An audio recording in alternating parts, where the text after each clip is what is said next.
ফুরাতের ভিতর থেকে যখন স্বর্ণের খনি আসবে, সারা দুনিয়া গাদ্দারির জন্য প্রস্তুতি নিবে। ফুরাতের খনি কখন উঠবে? সিরিয়া 12 বছর মার খাওয়ার পরে এমন এমন অ্যাটমিক পাওয়ারের বিস্ফোরণ হবে, পুরা আকাশটা 40 দিন পর্যন্ত ধোঁয়ায় ঢেকে যাবে, সূর্যের আলো পৌঁছাবে না। এই সূর্যের আলো যখন পৌঁছাবে না, তখনই সমস্ত কারেন্টগুলা সব বিচ্ছিন্ন হয়ে যাবে, আধুনিকতা পৃথিবী থেকে বিদায় নিয়ে যাবে। আল্লাহ নবী বলে গেলেন, সিরিয়া 12 বছর মার খাবে।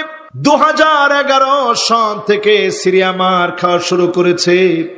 2011 থেকে 2023 পর্যন্ত হিসাব করেন, পরিষ্কার 12 বছর পূর্ণ হয়ে গেছে।